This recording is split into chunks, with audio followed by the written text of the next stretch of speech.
Next up are two leaders from the breakout technology and social media company of the past year, certainly here in the United States, TikTok.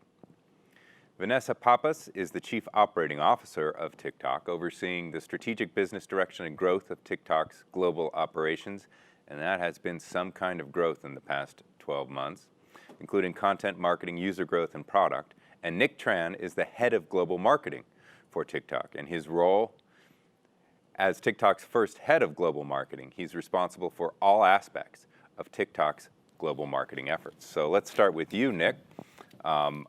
Congratulations on the success of TikTok. And, well, I'm at this camera. Thank you for that. There's nothing like being in a studio and like everyone's wildly saying, talk to this camera, Batel. All right, here I am. This is not like being in front of a stage of audience full of people. Nick, how are you? Welcome to Signal. Good. Thank you. Thank you for inviting us. This is going to be fun. Yeah. Well, Nick, TikTok's had quite a year. It's been the #1 app for months and months and months here in the United States, even as it was breaking those App Store records. The President of the United States last year attempted to force a sale, which I think probably made everyone downloaded it all the more, to be honest. It's probably the best marketing you could have had. Well, maybe not marketing you would have asked for, Nick, but we'll get into that.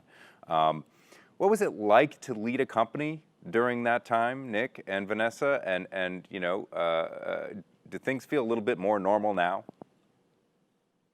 That's a great question, John. I'm happy to jump in there. You know, I'm glad you brought it up because I'm sure it is a topic of curiosity for many people out there. You know, in short, absolutely not. You know, we're seeing no real concern for brands. You know, first and foremost, our commitment has always been to our users, and as an extension of that, the brands who operate on our platform. So, you know, it has been, as you said, an unprecedented year, and we've certainly been seeing that challenge. But what has been really inspiring throughout this has been an opportunity for us to demonstrate our transparency in terms of how we operate. So, you know, in this past year, and hopefully many of you already know this, but we opened our own transparency and accountability centers to really engage with experts and lawmakers to see firsthand how we build a safe and secure platform for our community. So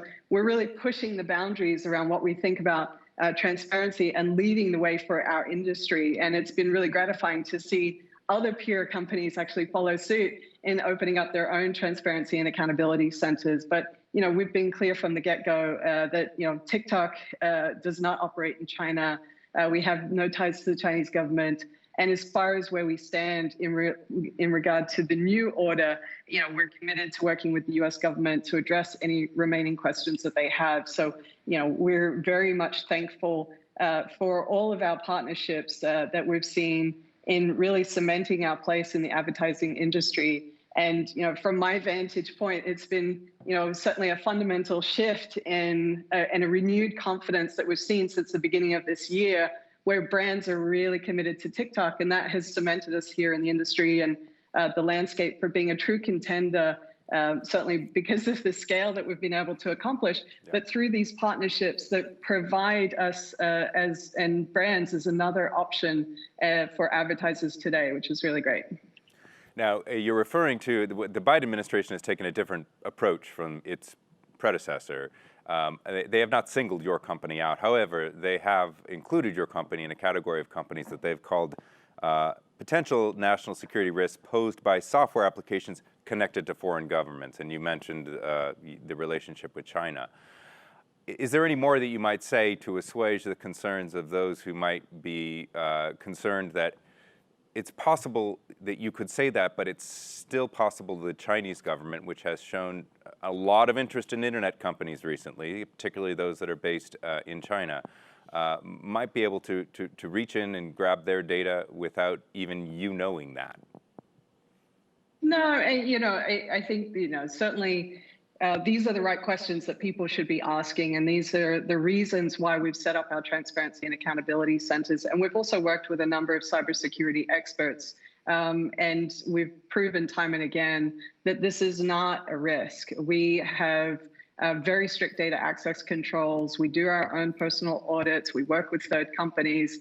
And again, we provide that level of visibility through our transparency and accountabilities for exactly this reason. So being able to give experts and policymakers insight in terms of how we are safely securing our platform. And, I think that the team has done, a phenomenal job in keeping our platform secure and safe. And we are more than 100%, assuring our communities out there of our commitment in this space. And you'll see us continue to push in and invest more. And that's why we're having these ongoing conversations, because we think that they're the right conversations that this industry at large should be having when we think about how are you securing your communities on these global platforms. Well, thank you for answering that. I appreciate it. Let's turn to a bit of a more fun topic. If there's one thing that I think of when I think about TikTok, it's just fun. And maybe we needed that, given that the past 5 or so years of social media seem to be sort of increasingly toxic. Nick, what is it about the platform that made it such a cultural phenomenon here in the United States in particular over the past year? Yeah, at a high level, it really starts with the product. I mean, if you think about it, it's not really about who you're connected to, and it's not looking at your social graph to recommend content. It's really about the content graph and what we know you'll probably like.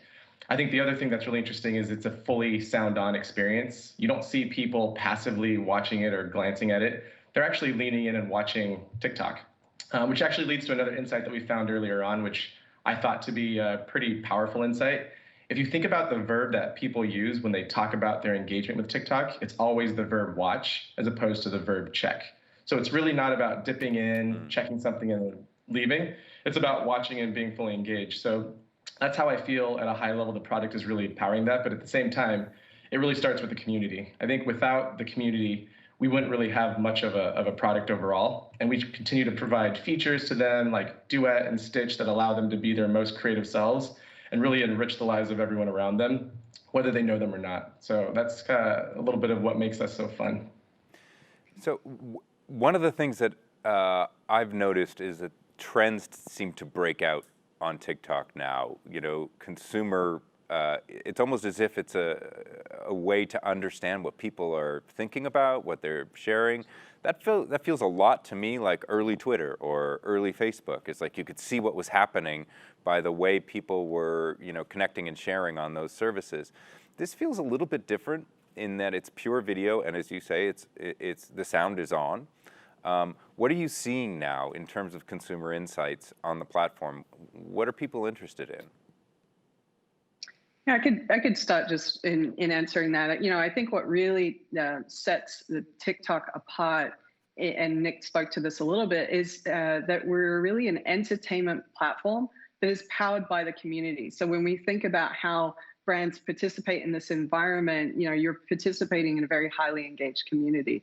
And so, the fact that TikTok isn't just a sit-back passive experience. People are really engaged and interacting and sharing their passions, whether it's about a particular trend, as you mentioned, or particular brands that are embracing their products. So, we see this real amplification effect take hold when a community grabs hold on a particular idea or product, and being able to demonstrate that product and then share that, and then suddenly that becomes the next trend on TikTok. So, I'd say TikTok has proven itself to be a shelf clearer. So, if someone's trying the feta pasta trends, which I'm sure you're all aware of, it influenced the whole community that wanted that particular product, and then they're showcasing their own experience of making it on TikTok, and you see the circular effect of this trend just taking hold within a community. The amazing thing about that is then feta cheese as a product was sold out, across the nation, and in grocery stores there was a 200x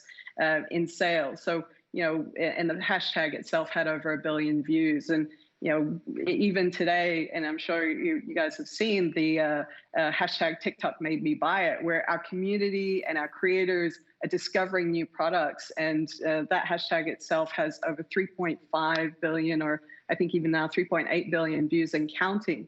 So for brands that really do lean in and participate with our community, the potential reach and engagement is unparalleled than any other platform out there.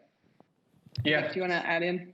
Yeah, just to add, Vanessa mentioned baked feta cheese pasta. From the TikTok perspective, once we saw that taken off, we decided to work with a local restaurant and actually allow people to go in and order that and have it delivered to them. So we worked with John and Vinny's in LA to make that come to life. I think when you look at some other trends, when was the last time Ocean Spray cranberry juice sold out at Target and Walmart? Like, it's just something that you wouldn't expect, but because of the viral nature of our platform, it happens. And I think it's because people build on top of other people on TikTok, which is what you don't see en masse on other platforms. So for example, you see this trend start with Nathan Apodaca, otherwise lovingly known as Dogface, and then celebrities and all these other people jump into that trend, and soon enough, everyone's heard of it. It's on Jimmy Kimmel, it's on Jimmy Fallon, and then it's sold out everywhere. I think that power that we have is something that we see not only in that category, which is food and beverage, but across other things. I think my favorite trend right now is clean talk. I don't know if you've seen this, but people love showing. Yeah, it's literally hacks of showing how you might want to clean your house. It even highlights certain products. It highlights different ways to do it. And sure enough, it's become this cult-like phenomenon on the platform.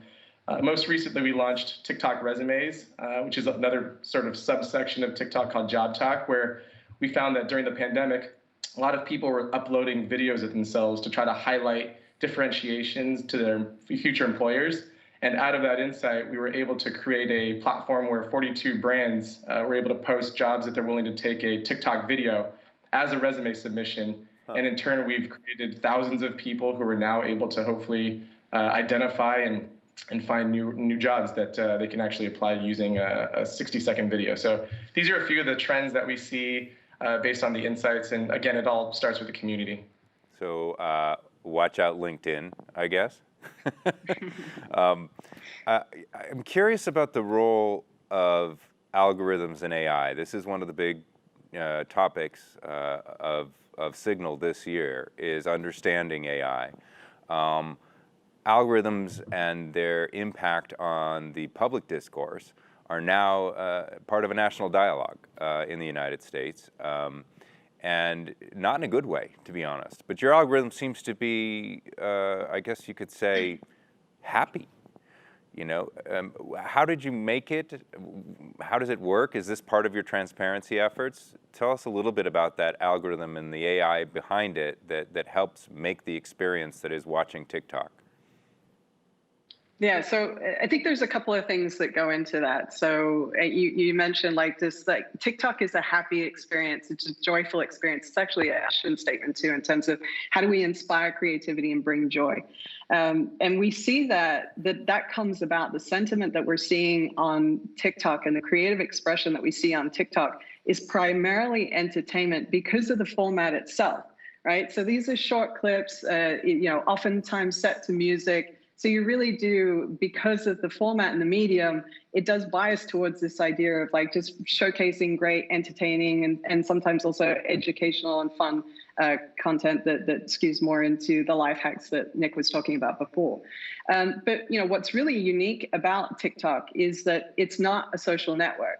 It's an entertainment platform first and foremost. So when you open the app, you're immediately experiencing a diverse array of entertaining content. So whether that's the comedy skits that everyone knows and loves, to adorable pets, to the life hacks, to cooking and food trends like the feta pasta, and much, much more, because TikTok is not based on a social or follower graph, the users are much more likely to discover content or brands that meet their interests, as opposed to having to seek them out. So fueling that discovery is what you're saying, which is it's what we call our For You feed, and this is our recommendation system that really does change and present you with the most entertaining and diverse content that you wouldn't have potentially seen if you were just relying on that social graph. Right. And I think that's what's really unique about TikTok, is that among the hundreds of millions of users that we have around the world, there's no two feeds that are the same. And we certainly do think a lot about how do we ensure that diversity of content, and how do we continue to really not just present people with what they know and love, but also things that they may not have otherwise seen. So we're always looking at presenting diverse content within the feeds as well.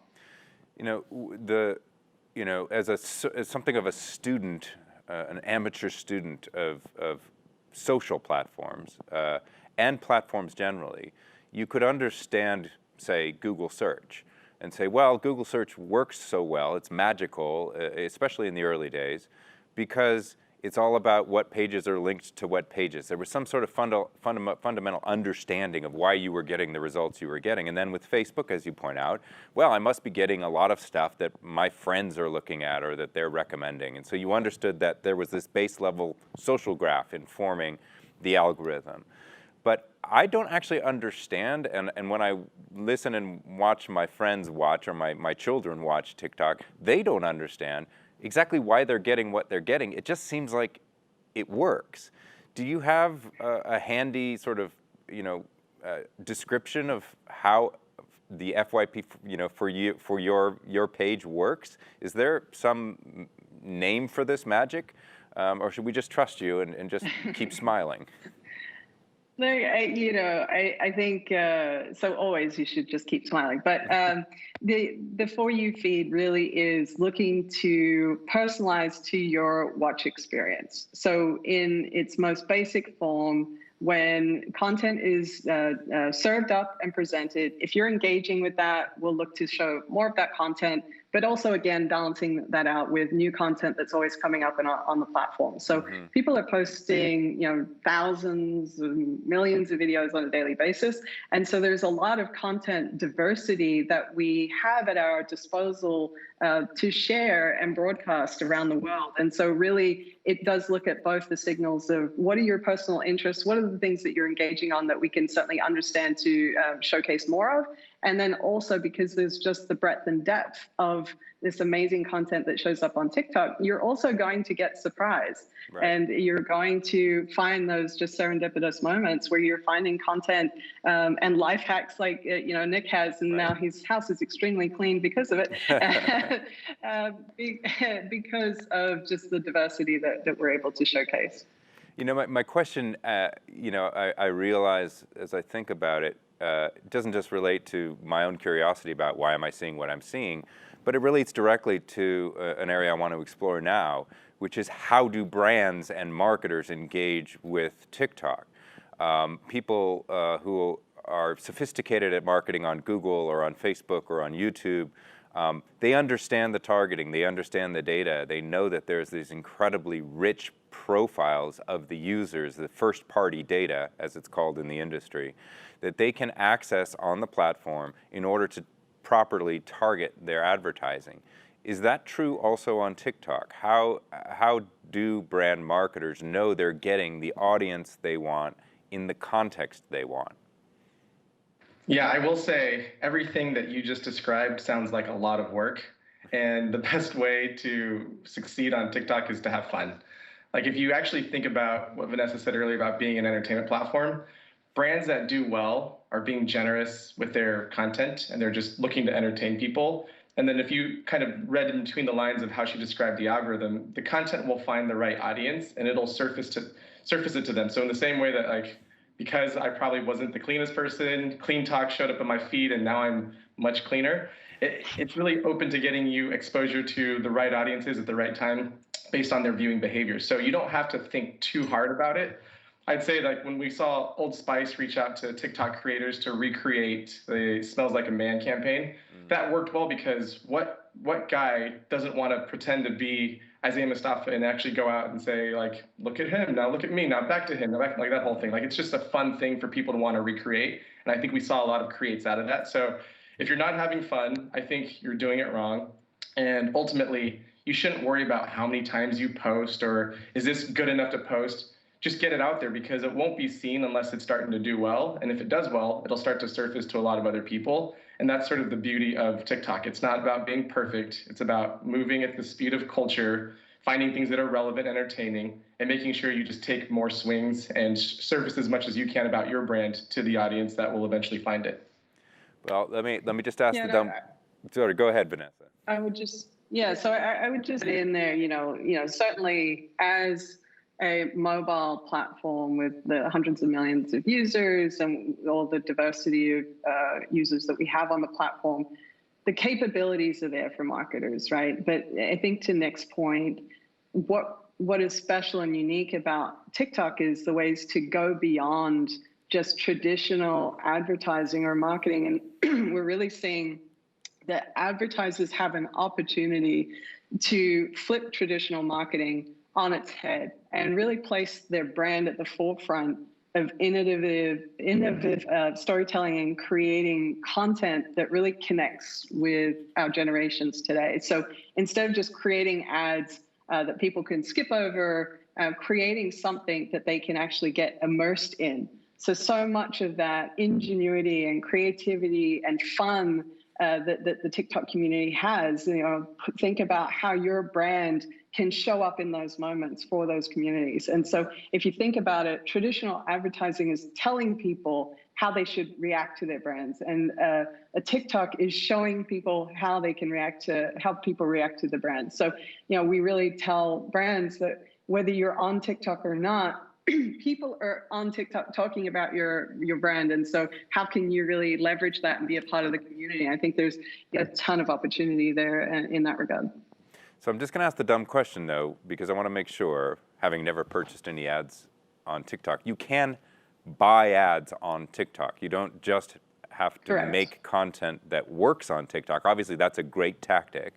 But tell me a little bit more about the actual, if I'm a media buyer for the first time, I'm like, I got to get on this TikTok thing. Everyone's talking about it. You'll counsel them to make high quality content that works on the platform, certainly.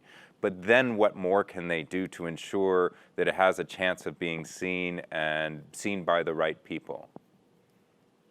Yeah, if you look at the first video, when you open up the app, that's the top view. It's probably, in my mind, one of the best places to reach a large audience. If you think about the scale of TikTok, you're reaching, millions of people with that specific one. And the great thing about TikTok is because you're not just looking at content of people you follow. When you see a brand video come through your feed, it's not something that you immediately reject. Like if I see a sponsored ad on another platform, I immediately know it's not something that I'm currently following, so I have the tendency to just fly right past it.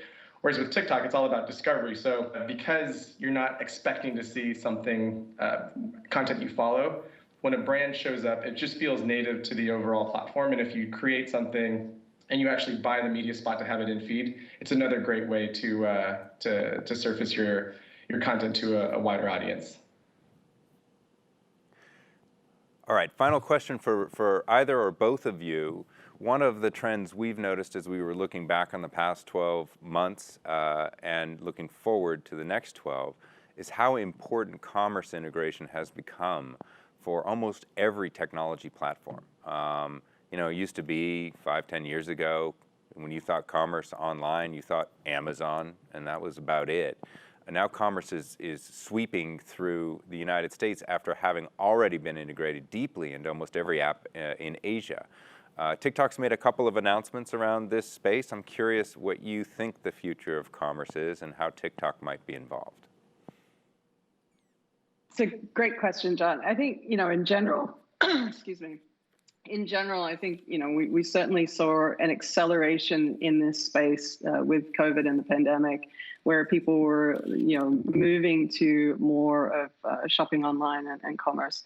So there's no doubt that e-commerce is an exciting area, and we're always exploring ways for our users to discover, engage, and shop the brands that they love.